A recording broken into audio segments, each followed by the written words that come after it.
75의 한 노인이 병원 응급실에 실려왔습니다.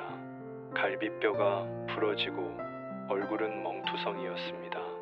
의사가 물었습니다. 어떻게 다치신 겁니까? 노인은 떨리는 목소리로 대답했습니다. 재혼한 아내가 제 통장을 자기 아들에게 넘기라고 하다가 제가 거부하니까 평생 성실하게 살아온 한 사람의 말년이 단 한 번의 선택으로 이렇게 무너졌습니다. 이것은 실화입니다. 그리고 지금 이 순간에도 대한민국 어디선가 비슷한 일들이 일어나고 있습니다. 안녕하십니까? 200년 전 조선 최고의 지성 정약용 선생의 지혜를 현대에 전하는 다산의 인생학교입니다.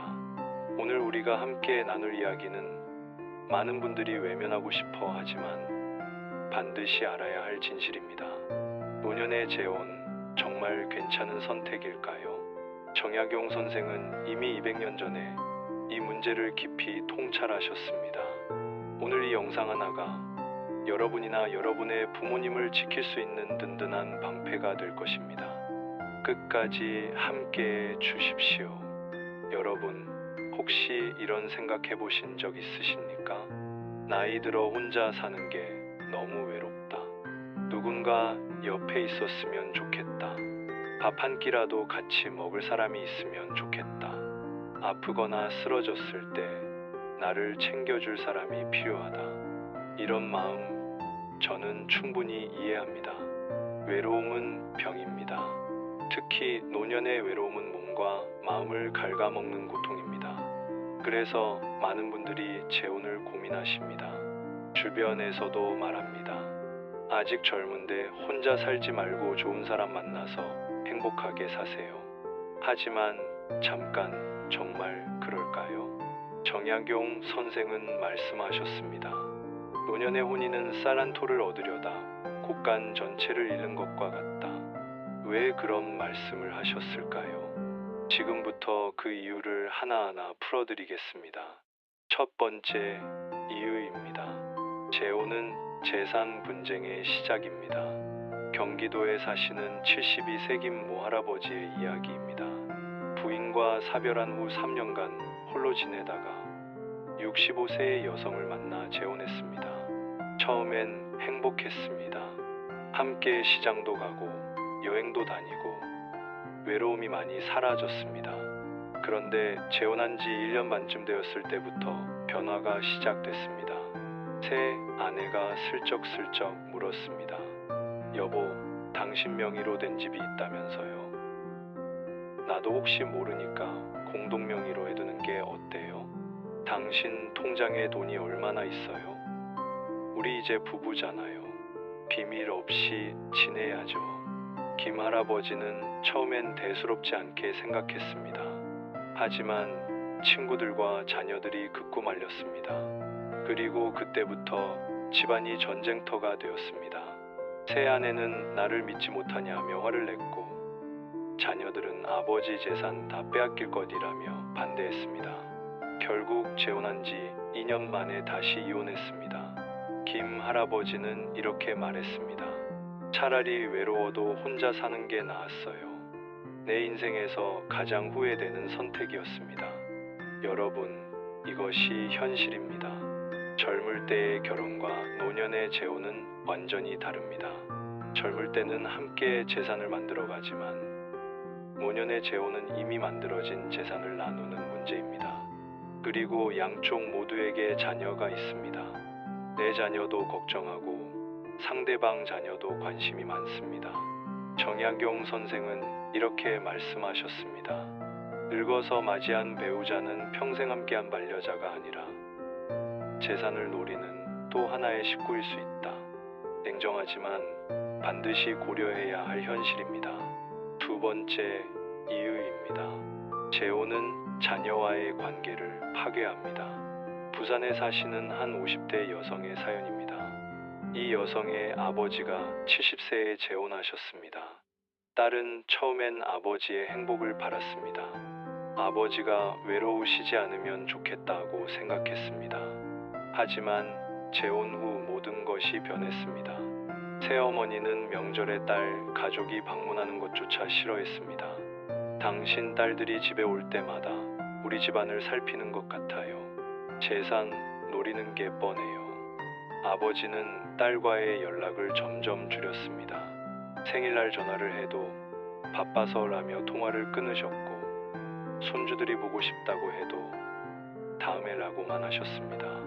그렇게 3년이 지났습니다.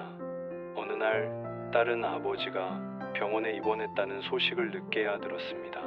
병원에 달려갔더니 새어머니가 말했습니다. 이제 와서 뭐 하러 왔어요? 아버지 건강할 땐 안 오더니. 딸은 눈물을 흘리며 말했습니다. 저는 아버지를 잃은 게 아니라 재혼 때문에 아버지를 빼앗긴 겁니다. 평생 함께한 부모와 자녀 사이, 이것이 피로 이어진 관계입니다. 하지만 노년의 재혼은 이 소중한 관계를 갈라놓습니다. 새 배우자와 기존 자녀 사이에서 부모는 끝없이 갈등하고 괴로워합니다. 정약용 선생은 이렇게 말씀하셨습니다. 늙은 나무에 새 가지를 접붙이면 오래된 뿌리가 썩기 시작한다. 평생 쌓아온 가족과의 관계, 단 한 번의 선택으로 무너질 수 있습니다. 세 번째 이유입니다. 재혼은 오히려 건강을 해칠 수 있습니다. 많은 분들이 재혼을 생각하는 이유 중 하나가 아프거나 쓰러졌을 때 나를 돌봐줄 사람이 필요해서입니다. 하지만 현실은 어떨까요? 전북에 사시는 78세 이모 할머니의 이야기입니다. 남편과 사별한 후 6년을 혼자 지내다가 75세에 재혼했습니다. 재혼한 남편도 78이었습니다. 둘 다 건강했고 서로 의지하며 살 수 있을 거라 생각했습니다.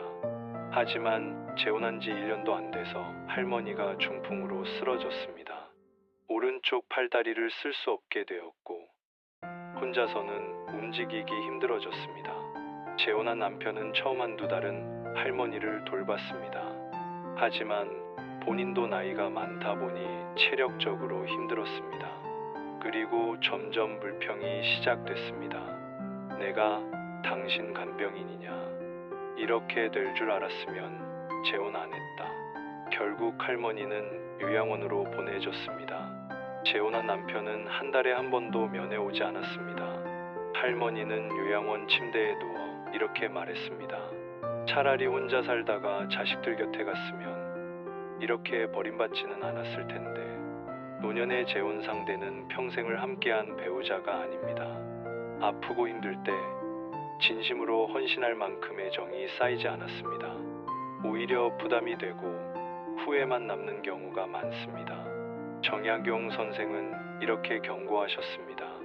노년에 맺은 인연은 뿌리가 얕아 비바람이 불면 쉽게 쓰러진다. 돌봄을 기대하고 재혼했다가 오히려 외면당하는 노인들이 너무 많습니다.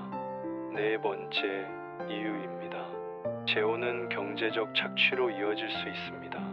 서울에 사시는 73 모 할아버지의 이야기입니다. 할아버지는 평생 성실하게 살아 집 한 채와 예금이 조금 있었습니다. 부인과 사별 후 4년을 혼자 지내다가 지인 소개로 68세 여성과 재혼했습니다. 재혼 후 처음 6개월은 정말 행복했습니다. 그런데 어느 날부터 새 아내가 말하기 시작했습니다. 여보, 우리 아들이 사업을 하는데 자금이 좀 필요하대요. 3천만 원만 빌려줄 수 있을까요? 할아버지는 고민했지만 아내가 간절히 부탁하니 거절할 수 없었습니다. 그렇게 3천만 원을 빌려줬습니다. 그런데 그게 끝이 아니었습니다. 2달 후에 또 2천만 원이 필요하다고 했고 그 다음엔 1,500만 원이 필요하다고 했습니다. 1년 만에 할아버지의 예금 8천만 원이 모두 사라졌습니다.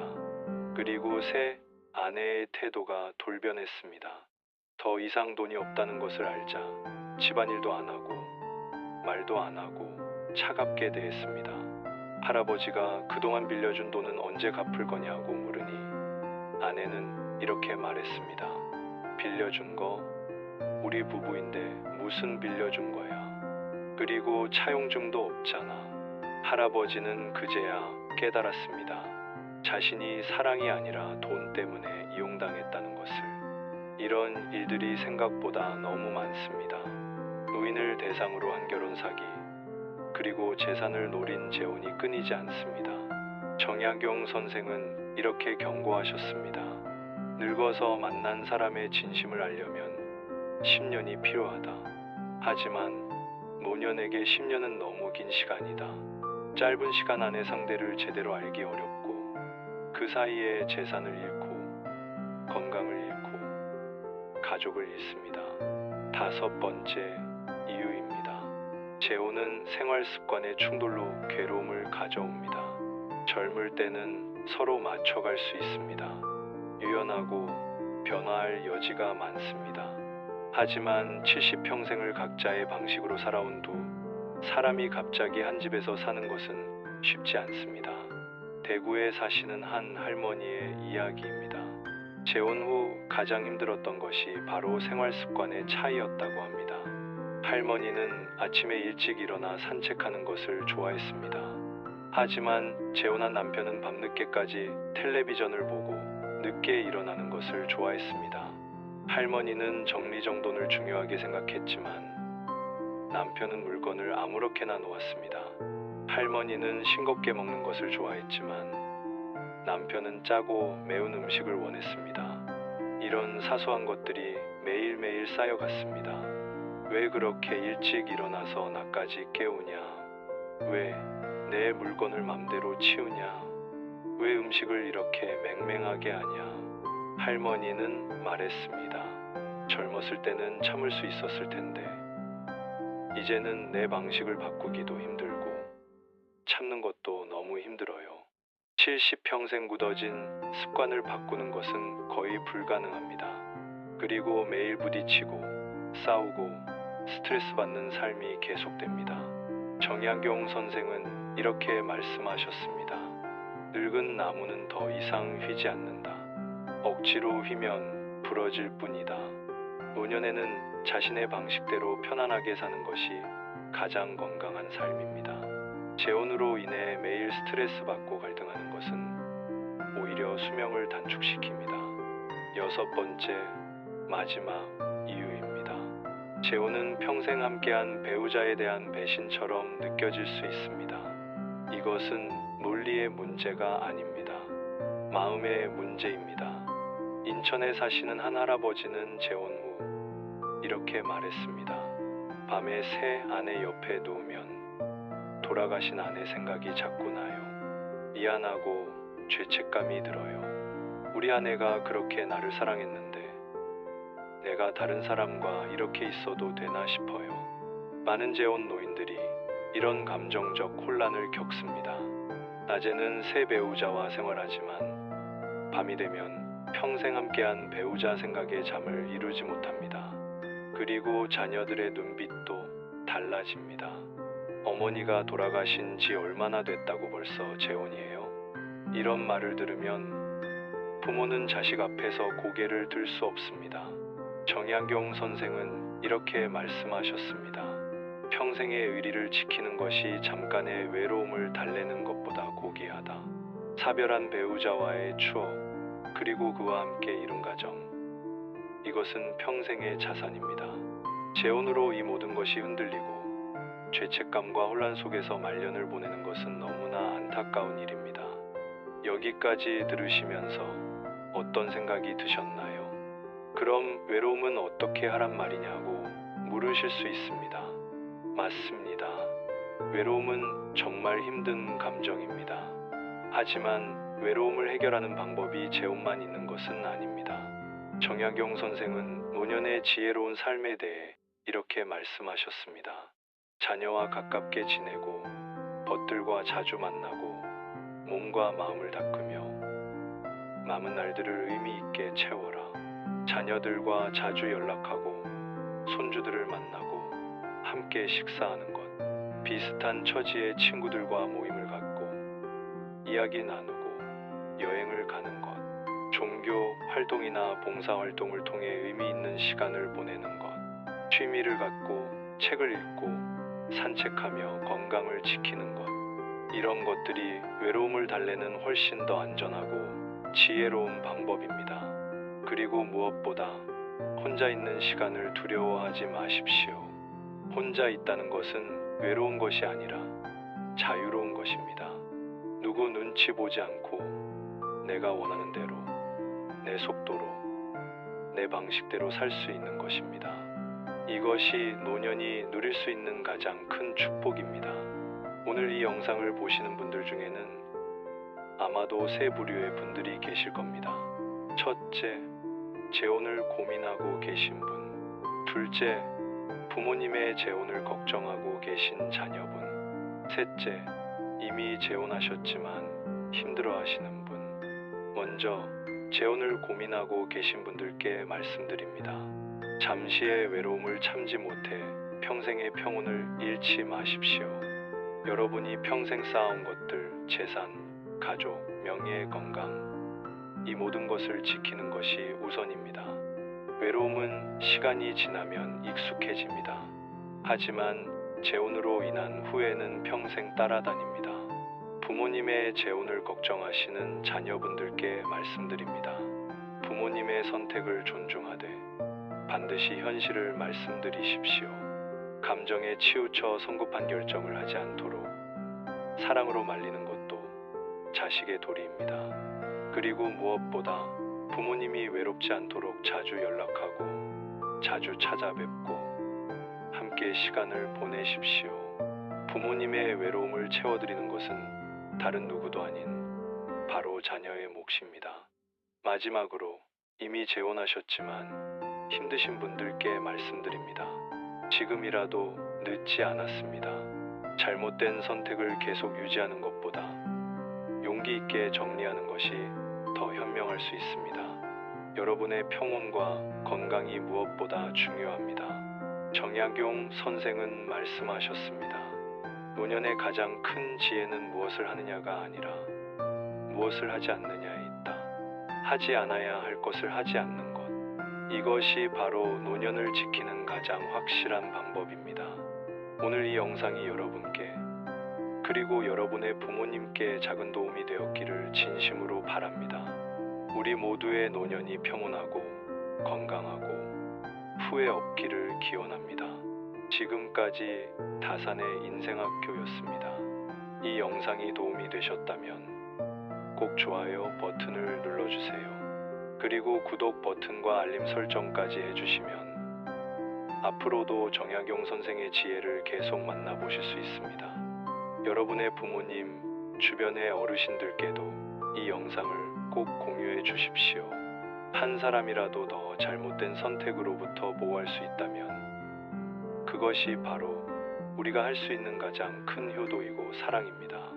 다음 영상에서는 정약용 선생이 전하는 노년의 자식에게 절대 해서는 안 될 말에 대해 준비했습니다. 자녀와의 관계를 지키고 말년을 평온하게 보내는 지혜를 나누겠습니다. 꼭 다시 찾아와 주십시오. 여러분 모두 건강하시고 행복하십시오. 감사합니다.